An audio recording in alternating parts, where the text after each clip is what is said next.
Good morning friends, কেমন আছো তোমরা সবাই? আশা করব যে যেখানে আছো ভালো আছো, সুস্থ আছো। আজকে হলো বুধবার আর ঘড়িতে সময় এখন সকাল 7:30। আজকে ব্লগটা আমি একটু অন্যরকমভাবেই স্টার্ট করলাম। দেখতেই পেলে আমার বড় মাম্মা মানে দিঠি তো কি সুন্দরভাবে কিন্তু কবিতা বলছিল, তাই তাই তাই মামার বাড়ি যাই। ও কিন্তু এই দুটো লাইনই পারে, আর লাস্টে বলতে পারে পালাই পালাই। তো যাই হোক, ও কিন্তু ভালোভাবে ছড়াটা বলতে পারে না, যেটুকু পারে ও চেষ্টা করে। আর এখানে আমার ছোট মাম্মাম কিন্তু এখনও অবধি ঘুমাচ্ছে, ও এখনও ওঠেনি, তাই ওকে আর রেডি করিনি। তো ও ঘুম থেকে ওঠার পর ওকে রেডি করব। আর এখানে দেখো সকাল কিন্তু এখন বাজে 9:30। আর এখানে আমরা একটু বাইরের দিকে বেরিয়েছিলাম, আমি আমার মা এসেছিলাম একটু দুধ নিতে, মানে ওদের জন্য যে দুধটা নেওয়া হয় সেই দুধটা নিতে এসেছিলাম, তাই ওদেরকেও সাথে করে আমরা নিয়ে এসেছিলাম। তো এখানে ওই যে আমাদের সামনে বাড়ির যে দিদাটা আছে, ওই দিদাটাদের পুকুর আছে, ওখানে পুকুরে মাছ ছেড়েছে। তো ওনার সাথে গিয়ে সেইগুলোই দেখছি ওরা। তো একটু হাঁটাহাঁটি করবে, তারপরে এবার বাড়ির দিকে নিয়ে যাব। আর নিয়ে গিয়ে আমরা কিন্তু সকালবেলার আশিবাসি কাজ যা ছিল সমস্তটাই হয়ে গেছে। আর এবার গিয়ে আমরা একটু চা জলখাবার খাবো, আর ওদেরকেও কিন্তু ব্রেকফাস্টটা করিয়ে দেবো। ওদেরও সকালবেলা থেকে এখনও ব্রেকফাস্ট করেনি। ঘুম থেকে উঠে ওরা ঘর থেকে বাইরে বেরোনোর আগে আমি ওদেরকে একবার করে ফর্মুলা মিল্ক দিয়ে থাকি, সেটাই ওরা খেয়েছে। আর এখন 9:30 বাজে, এখন বাড়িতে গিয়ে আমি ওদেরকে ব্রেকফাস্টটা করাবো। তো এই যে দেখো, এই যে জানলার সামনে ওরা দাঁড়ালো, এই বাড়িতে একটা দাদু থাকে। তো ওই দাদুটার সাথে এদের খুব ভালো একটা বন্ডিং, মানে সকাল হোক বা বিকেল যে কোনো এক টাইমে ওই দাদুটাদের সাথে দেখা ওদের করতেই হবে, না হলে দাদুটারও মন ভালো লাগে না আর ওদেরও মন ভালো লাগে না। তো যাই হোক, এই যে ওরা বাড়ির দিকে আসছে, চলো এবার ওদেরকে নিয়ে যাই। নিয়ে গিয়ে এবার আমি ওদেরকে ব্রেকফাস্টটা করিয়ে দেবো। তো চলে এসেছি বাড়িতে, আর এই দেখো ওদেরকে এখন আমি ব্রেকফাস্টটা করাবো। আর ব্রেকফাস্টটা করানোর আগে ওদেরকে একটু চেঞ্জ করে নিয়েছি।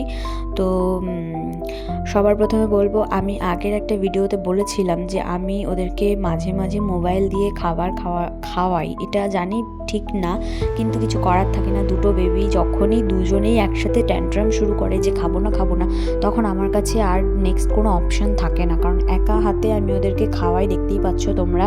তো সেখানে আমি এই মোবাইলটার সাহায্য নিই, সেটা অপশনাল, মানে কোনো দিনই আমি নিই। যেদিন দেখি আমি খুব ওরা বিরক্ত করছে, খুব মানে ট্যান্ট্রাম করছে, বায়না করছে, সেদিনই আমি এই মোবাইলটা কিন্তু ওদের হাতে দিই। আদারওয়াইজ আমি কিন্তু সবসময় কবিতা বলে, গান গেয়ে, ছড়া করে বা অন্য কোনো অ্যাক্টিভিটি করে আমি কিন্তু ওদেরকে খাওয়াই। তো জানি আমি যে এটা ঠিক না। আমি আস্তে আস্তে ওরা যখন আরেকটু বড় হবে, ওরা যখন একটু বুঝতে শিখবে, আমি আশা করি এই অভ্যাসটা ওদেরকে ছাড়িয়ে দিতে পারবো। ওরা সারাদিনে কিন্তু তেমন একটা ফোন দেখেই না, বলতে গেলে আমি সারাদিনে ওদের হাতে একদমই ফোন দেই না। টিভিতে মাঝে মাঝে আমি ওদেরকে একটু ডিসকভারি চ্যানেল বা একটু যেসব কার্টুন চ্যানেল আছে সেই সবগুলো একটু লাগিয়ে দিই এখন। আদারওয়াইজ আমি ফোন ওদের হাতে তেমন একটা দিই না। আচ্ছা, তো দীপিকা মণ্ডল নামে একজন দিদিভাই আমাকে কমেন্টে জিজ্ঞেস করেছিল যে আমার বেবিরা কোন ফর্মুলা মিল্ক খায়। তো দেখে নাও, আমার বেবিরা ছোট থেকেই এই ন্যানপ্রো টাই খাচ্ছে, আর এখন ওদের স্টেজ 4টা চলছে। তো আশা করি আমি তোমার প্রশ্নের উত্তর দিতে পেরেছি। তো এই দেখো, এখন হচ্ছে 11:30 মতো বাজে, আর আমি সকালবেলা চলে এসেছি ছাদের উপরে জামা কাপড়গুলো মেলে দিতে। ভালোই আজকে রৌদ্রের তেজ আছে, তো সেই জন্য ভাবলাম ছাদের উপরে জামা কাপড়গুলো মেলে দিই, সকাল সকাল তাড়াতাড়ি শুকিয়ে যাবে। একটু কবিতা বলো। মনা কই? মনা কই? ই বাবা, একটু মনাকে, হ্যাঁ আর একটা মনাকে একটু কোলে নাও। কোলে নাও। বাবা কিভাবে কোলে নিচ্ছে, পাচ্ছেই না। ওটা চোখ মনার। একটা হামি দাও তো মা, মনাকে একটা হামি দাও। বাহ। তো এখানে দেখতে পাচ্ছ ওদেরকে ছাদ থেকে নিয়ে এসে একটু নিচে খেলতে দিয়ে দিয়েছি। আর এই ফাঁকে কিন্তু আমি ওদের স্নানের জলটা গরম বসিয়ে দিয়েছি। জলটা গরম হয়ে গেলে ওদেরকে নিয়ে যাবো স্নান করতে। তোমাদের একটা কথা বলি, আমার বড় মাম্মাম কিন্তু কথা বলার দিক থেকে কিন্তু ও অনেকটা এগিয়ে আছে, কিন্তু আমার ছোট মাম্মাম কিন্তু অতটাও এগিয়ে নেই।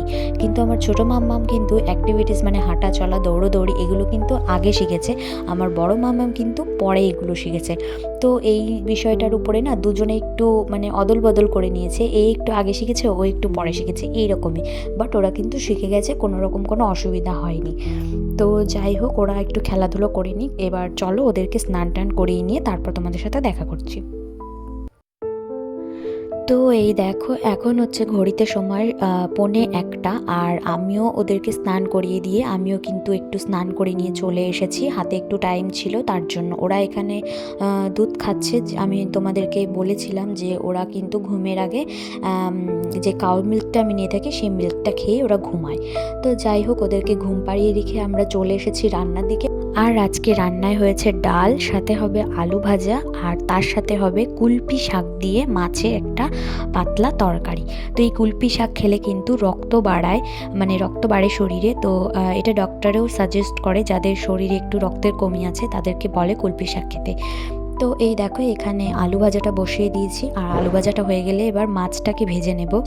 তো এখানে মাছগুলোকে ভালো করে ভেজে নেব। এখান থেকে দুটো মাছ সরিয়ে আমি মাম্মামদের জন্য আলাদা করে রাখবো। ওরা কিন্তু তরকারির মাছের থেকে ভাজা মাছটা বেশি পছন্দ করে। তো এখানে দেখো বিকাল হয়ে গেছে, আমার মাম্মামরা কিন্তু ঘুম থেকে উঠেও পড়েছে। আর এখানে আজকে আমাদের বাড়িতে এসেছে আমার শাশুড়ি মা আর আমার ভাগ্নি, মানে আমার বড় ননদের মেয়ে। তো ওরা আসার পরে আমার মামামরা তো ভীষণ খুশি, খুব খেলা করছে, খুব মজা করছে। তাই ওদের সাথে একটু টাইম স্পেন্ড করছিলাম, একটু কথাবার্তা বলছিলাম। ওরা আবার চলে যাবে, মাঝে মধ্যেই ওরা আমাদের বাড়িতে আসে, যেহেতু বেশি দূরত্ব না আমাদের বাড়ি থেকে, মানে আমার শ্বশুর বাড়ি থেকে আমার বাপের বাড়ি।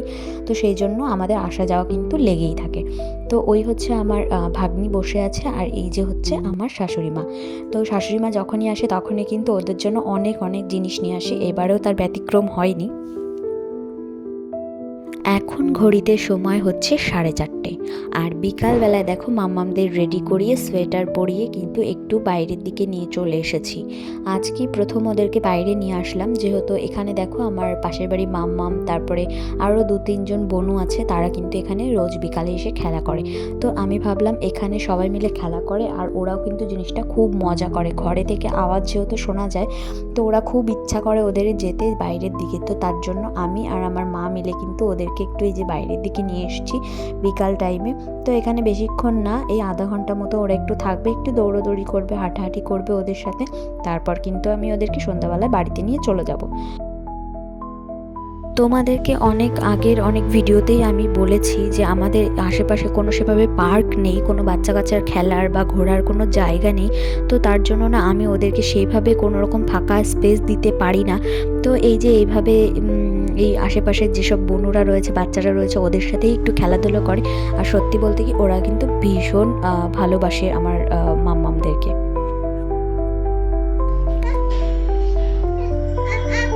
লেখাপড়ার কি জোর দেখো আমাদের, আমরা শুয়ে পড়েও লিখছি।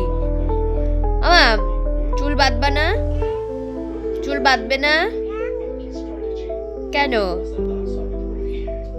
শুধু সোয়েটারটাই গায়ে দিতে দিয়েছে। হ্যাঁ কি কি লিখছো তুমি? বলো এ, পারো বলতে পারো? বলো এ। তো এই দেখো সন্ধ্যাবেলায় বাড়িতে চলে এসেছি, আর এই যে ম্যাডামদের একটু দিয়েছিলাম খাতা আর পেন ধরিয়ে। তো কি সুন্দর লেখাপড়া চলছে এখানে, বলেছিলাম বসে বসে লিখতে, আর উনি ম্যাডাম শুয়ে পড়েছে। বিকাল থেকে দৌড়োদৌড়ি করে অনেকটা টায়ার্ড হয়ে গেছে, তাই জন্য ম্যাডাম শুয়ে শুয়েই লেখাপড়া করে যাচ্ছে। তো যাই হোক ওরা এবার এরকম একটু খেলাধুলো করবে, একটু লেখালেখি করবে। আর দেখি আমি ট্রাই করতে থাকি। বড় মাম্মাকে সোয়েটার পরাতে হবে, কারণ রাত্রে এখন বেশ ভালোই ঠান্ডা পড়তে শুরু করে দিয়েছে। তো ওদেরকে সোয়েটার পরাবো, আর এই যে দুজনের চুলটা বেঁধে দেবো। তো যাই হোক অনেকটাই রাত হয়ে গেছে, বলতে গেলে এখন কিন্তু 8:30 মতো বাজতে চললো। আর আমি চলে যাব ওদেরকে এবার ঘুম পাড়ানোর জন্য। আর ভাবছি চুলটা বেঁধে দেবো, একেবারে ঘুমিয়ে পড়লেই চুলটা বেঁধে দেবো। তো বন্ধুরা আজকের ভিডিও এই পর্যন্ত। আশা করি তোমাদের ভিডিওটা ভালো লেগেছে। ভিডিওটা ভালো লাগলে একটা লাইক করে দিও, আর চ্যানেলটাকে সাবস্ক্রাইব করে দিও।